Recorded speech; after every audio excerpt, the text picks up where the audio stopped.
Hello, and welcome to the Bay Aging Infectious Disease Preparedness and Response Plan training. This training should be viewed after the Emergency Temporary Standards training and is appropriate for all Bay Aging employees.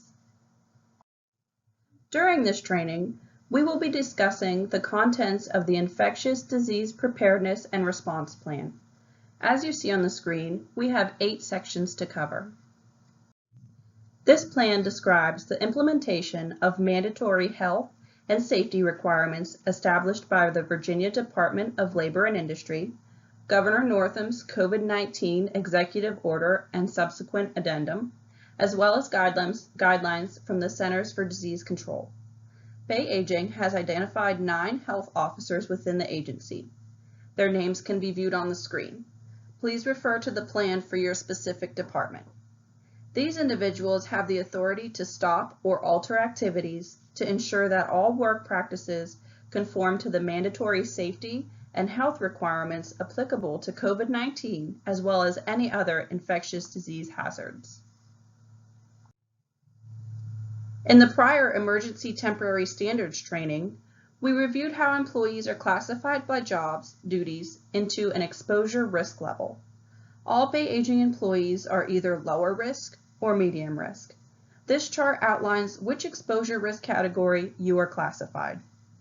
As a reminder, lower risk employees are not exposed within 6 feet frequency or close contact with persons known, unknown, or suspected of COVID-19 and have minimal or no contact with public, co-workers, or other persons.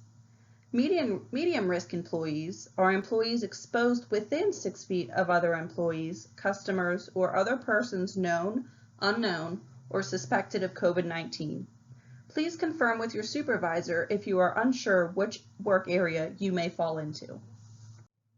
In the event that an outbreak or pandemic due to an infectious disease occurs, Bay Aging has set up contingency plans for addressing the workplace needs as well as employee safety and health during the outbreak.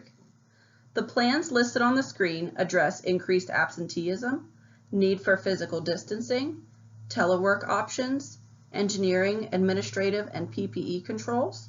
In addition, the plans also address the need for essential operations and the use of reduced workforce through lower numbers of employees on site or the need to have employees cross-trained in the event of an incident occurring. These plans and policies are available to all employees. Please see your supervisor or HR if you would like another copy. To control the spread of infectious diseases such as COVID-19, basic prevention and control measures must be implemented to ensure that all employees are protected against the hazards of infectious disease. Bay Aging has developed office and vehicle cleaning schedules, limited or eliminated in-person gatherings and meetings, enforced social distancing in the workplace, and highly suggested employees follow same while on breaks and away from the workplace, utilize flexible work hours and telecommuting whenever possible, and limited or modified employee interaction with the general public. Bay Aging has implemented employee self-monitoring mandates, requiring employees to sign an affidavit stating they will not report to work if they have any signs or symptoms of COVID-19. If you need a copy of your signed form, please see your supervisor or HR. This same agreement mandates that employees will screen themselves, including a temperature check, daily. Should an employee become ill while in the workplace, all offices are equipped with a touchless thermometer. Should an employee become diagnosed with COVID-19, return to work policies have been put in place to ensure the safety of the employee and their coworkers. The employee may only return to work upon confirmation of the cessation of symptoms and contagiousness, proof of which may be acquired via the test-based strategy or the non-test-based strategy. Employees who come in close contact with or who may live with an individual with a confirmed diagnosis or symptoms may return to work after either 14 days have passed since the last close contact with the diagnosed and/or symptomatic individual. This includes the diagnosed or symptomatic individual receiving a negative COVID-19 test.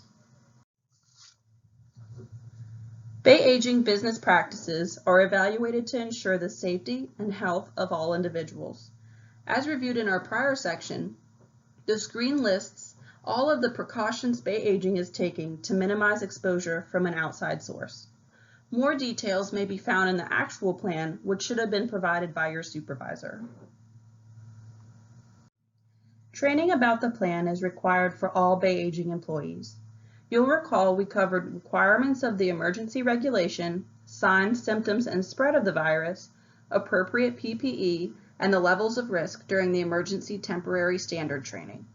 If you would like to review this information, please re-watch that training video found on Bay Aging's YouTube channel. You have now completed the Infectious Disease Preparedness and Response Plan training. Please see your supervisor to record completion.